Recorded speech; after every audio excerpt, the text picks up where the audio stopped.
우리 디모데전서 2장 4절은 하나님은 모든 사람이 구원을 받으며 진리를 아는 데 이르기를 원하신다고 말씀하셨습니다. 우리의 구원이 진리와 얼마나 밀접한가에 대한 성경 구절이죠.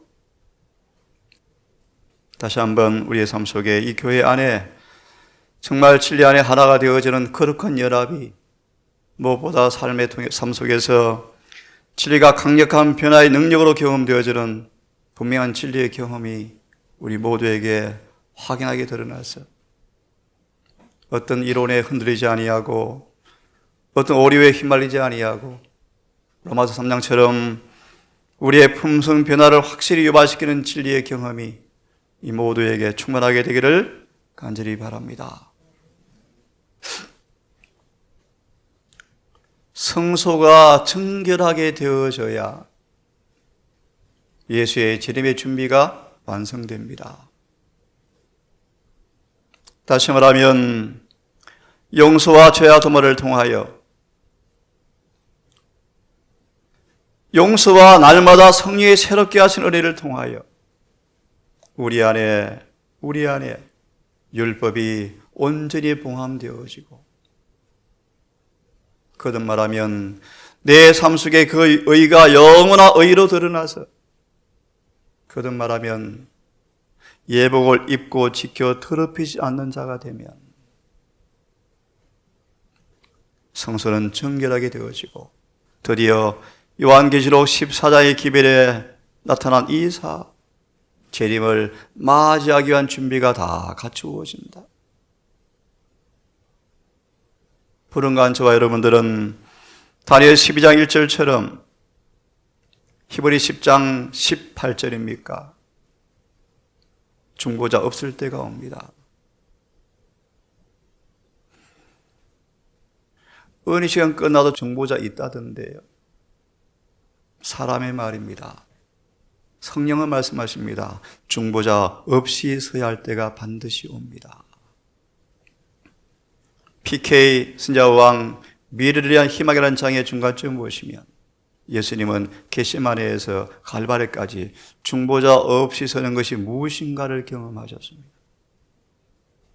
겟세마네 포도즙 틀에서 골고다 머리를 부수는 그 엄청난 고통의 12시간가량을 주님은 인간의 몸을 입으시고 중보자 없이 서는 것이 무엇인가를 경험하셨습니다. 의로운 제물로 우리를 만드는 기별입니다. 의로운 제물을 드리게 할 것이라.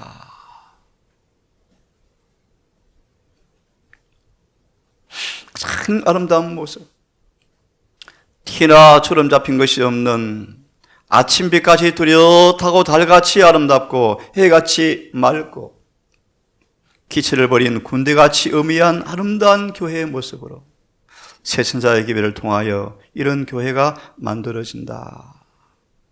오늘은 한 제목씩 다시 공부하겠습니다. 그의 임하는 날을 열처녀의 비유 속에서 슬기로운 다섯 처녀는 기름과 함께 등을 가지고 등과 함께 기름을 가지고 신랑과 함께 혼인잔치에 들어갔다는 말, 같은 말이다. 다니엘 7장 9절은 내가 보니 보좌가 무너져 가는데 옛적부터 계신 분이 보좌 앉아 계시는데 그 앞에 불이 강처럼 흐르고 그 앞에 책들이 펴놓여 있더리 라고 말씀하시면서 13절은 옛적부터 계신 분 앞으로 인자 같은 이가 들어가신다라는 말씀과 같은 말이다. 예, 지성소 주님의 사업을 의미합니다. 성소 정결 조사 심판의 그분의 사업의 그 날에 누가 그 심판을 견디겠느냐, 당하겠느냐? 어제 말씀처럼 요한 2장 성소 정결 소망에 적나라하게 설명되어 있는데 죽음보다 고통스러운 침묵이 흘렀고 혼비백산 제사장과 랍비들 성전을 수호해야 할 사람들은 다 도망가 버리고 열한 제자도 그렇게 자비로우신 주님 모습과는 정반대되어지는 그분의 얼굴을 감당할 수가 없어서 열한 제자마저 두려워 벌벌 떠는 그 성소 정결의 경험. 많은 사람들은 심판날이 지난 다음 은혜 시간이 끝날 쯤 그들은 탄식하기를, 우리가 너무나 주님의 자비하심만 의지하였구나. 자비만 의지하였구나. 이기심이죠, 이기심. 로마서 2장 4절처럼 그분이 무한한 자비가, 오래 참는 자비가 다 회개하게 이르기 원하지만 3절 4절은 말하기를 예수를 믿어도 어쩔 수 없어. 1장 끝절처럼 이런 죄는 있는 거야. 옳다 하느니라. 예수를 믿는 의미가 무엇입니까, 여러분?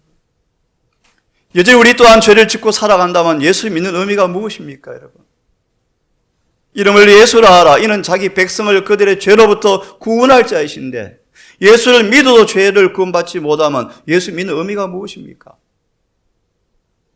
저를 포함 우리 모두 정말 결정적으로 죄에서 벗어나야 합니다. 철저하게 죄에서 깨끗해져야 합니다.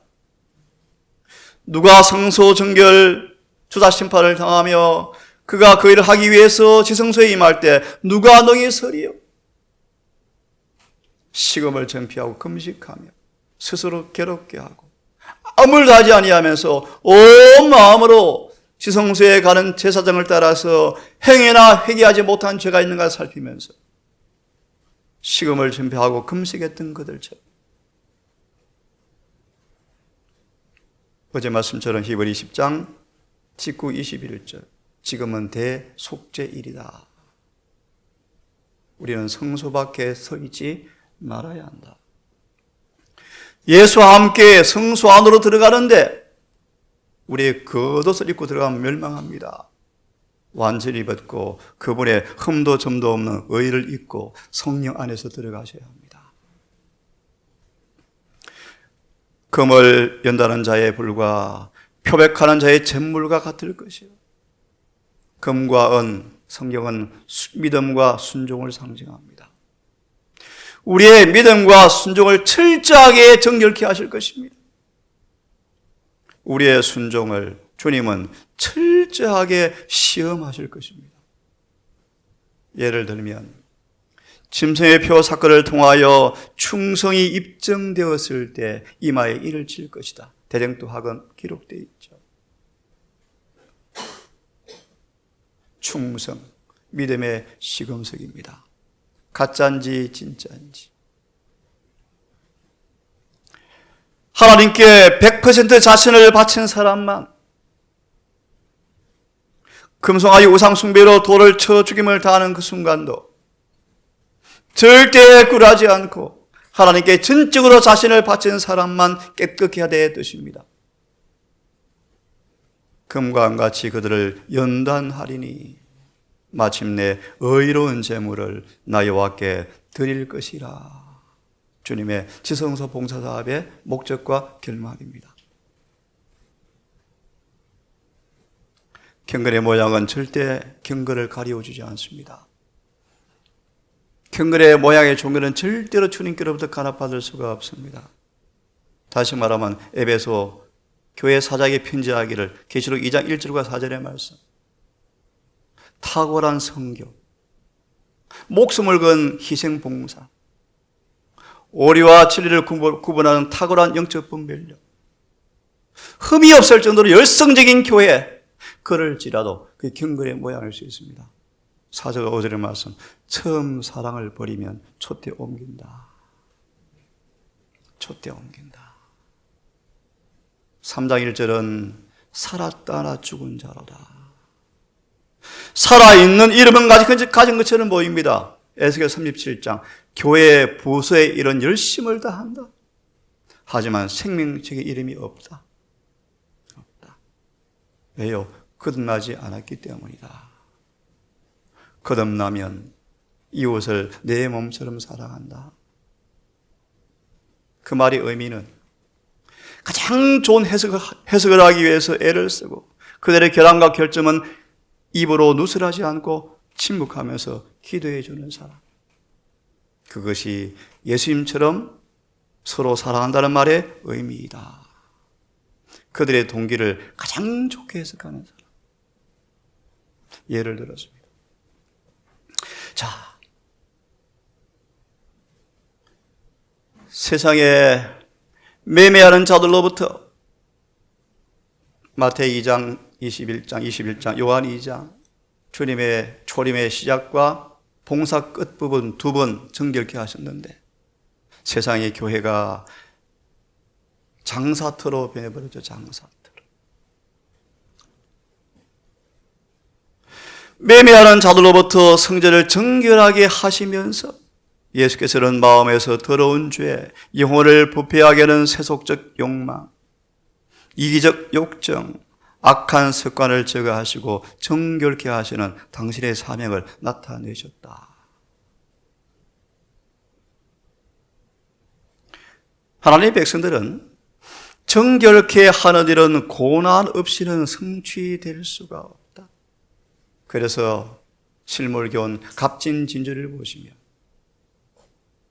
많은 사람들은 구원과 진주를 얻고 싶어 하는데 죄와 결정적으로 분리되지는 않고 있다. 그들은 비용을 지불하기에 힘들어합니다. 그죠? 구원은 선물인데 선물이란 말의 의미를 묻는 사람이 참으로 많다. 그렇다. 진주와 구원과 의는 선물인데 그 선물은 공짜로 오지 않습니다. 비용을 지불해야 합니다.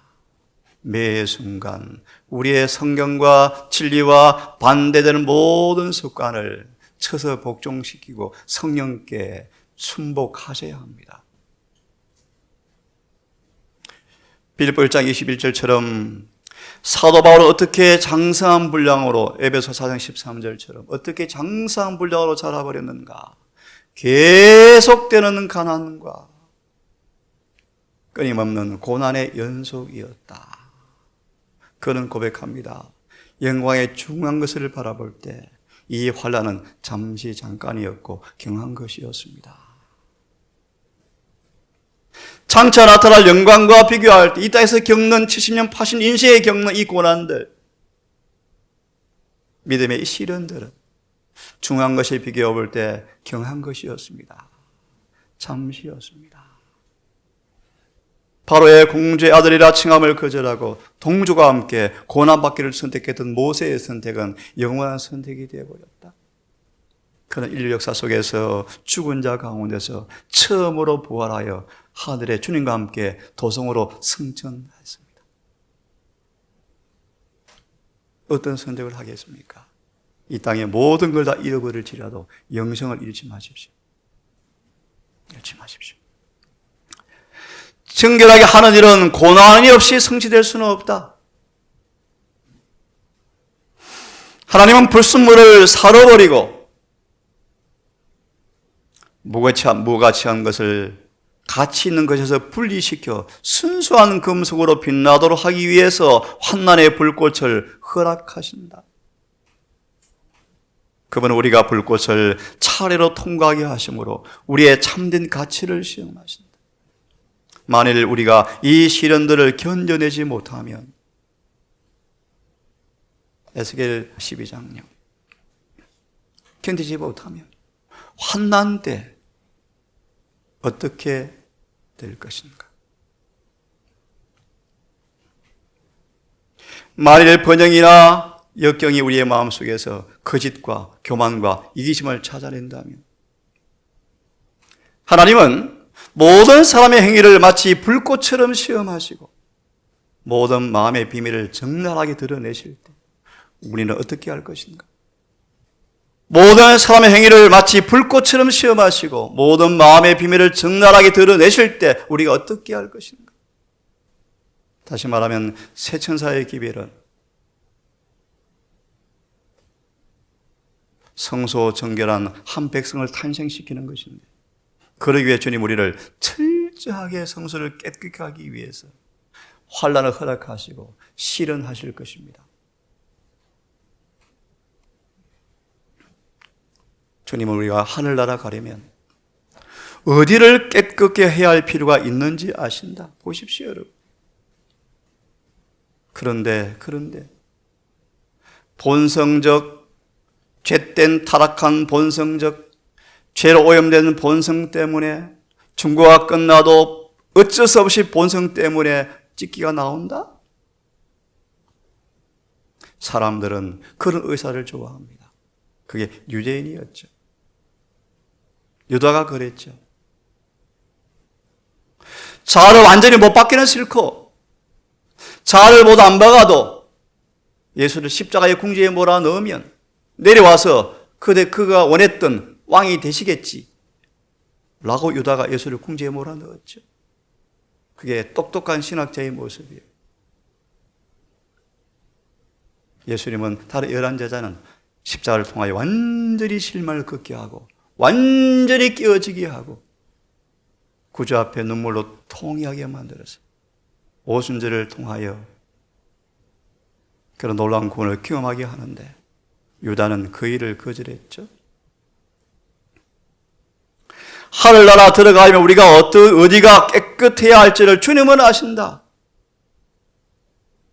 그분은 시련의 풀무 속에서 온전히 다 타서 없어질 때까지 버려두지는 아니하시고 그분을 정렬하시는 연단자로서 그분은 우리 속에서 하나님의 형상이 나타나는 것이 보일 때까지 이런 문장을 그대로 아멘으로 받아들이기를 바랍니다. 여러분. 힘은 들죠. 부자 청년처럼 오히려 한 가지가 부족하다 대실망 뒷곡 쳐버리고 도망가 버리죠. 왜냐하면 주님은 그 일을 하지 아니하면 하늘에 갈 수 없는 걸 아시기 때문에 말씀하셨어요, 여러분. 예? 그분의 자녀들을 순결케 하는 과정을 지켜보고 계신다. 비록 고난의 불길이 우리의 주위를 태우고 때로는 그 불이 우리를 완전히 삼키지 않을까 두려울지라도 하나님의 사랑과 친절은 이때에도 우리가 승리한 후에 맛본 그 자유에 마찬가지로 그 고난의 풀무 가운데일지라도 우리를 여전히 사랑하시고 바라보고 계신다. 그런 뜻입니다. 풀무는 순결하고 세련되게는 하지만 삼키고 멸망시키지는 않는다. 하나님은 그분의 섭리 가운데 레위 자손을 정결케 하신 일과 같이 우리를 정결케 하시기 위해서 우리를 연단하신다. 이는 우리로 하여금 말라기 3장 3절 4절 의로운 제물을 드리게 할 수 있게 하기 위함이다. 마무리합니다. 이게 첫째 천사의 기별 속에 심판할 때가 이르는 날이 의미입니다. 오늘 한 날도 무슨 일을 하든 지금은 대속죄일 중이라는 사실을 잊지 맙시다. 우리 주님과 함께 성소 안에 있게 되기를 바랍니다. 오늘 우리 모두에게 은혜와 평강이 충만하셔서 이 고난의 세상이지만 구원의 그 기쁨의 경험들, 주님의 임재와 교제의 그 경험들이 함께함으로 좁은 길이지만 행복하게 걸어가게 되기를 바라면서 말씀을 마칩니다. 아버지, 말씀은 너무너무 예리하여 타협의 여지가 없고 진리는 너무너무 강렬하여 우리가 한 가지 아니하면 반드시 진리가 우리를 자유케 할 것이며 우리 주님이 이 땅에 오셔서 인간으로 살아보시면서 인간의 약점과 연약함을 다 이해하시고 누구든지 그 약점과 연약함 때문에 변명 핑계할 수 없을 만큼 준비를 해놓으시고 원하는 사람 누구든지 철저하게 완전히 구원하시는 분이심을 감사합니다. 진리가 변론으로 증거되어지고 십자가의 표식이 온 도시 하늘을 수놓을 만큼 많고 교회 사람이 북적거리지만 그리스도인들은 몇 명 안 된다고 말씀하셨습니다. 아버지, 이 교회를 기억하시고 우리에게 자비를 베풀어 주시며 위기가 점점 가까우는 것을 피부로 느끼는 이때 어떤 사람 되어야 마땅한지 아오니 성령으로 함께해 주셔서 우리 모두의 삶 속에 죽음을, 주님의 재림을 성공적으로 준비하는 지혜로운 백성 되게 해 주시옵소서. 아버지, 한반도로 태풍이 올라온답니다. 자비를 베푸시고 어렵고 가난한 영혼들을 불쌍히 보셔서 큰 어려움 없이 지나갈 수 있도록 저희들을, 이 나라를 지켜주시옵소서. 이 모든 말씀 우리를 사랑하시는 예수님 이름으로 기도드리옵나이다.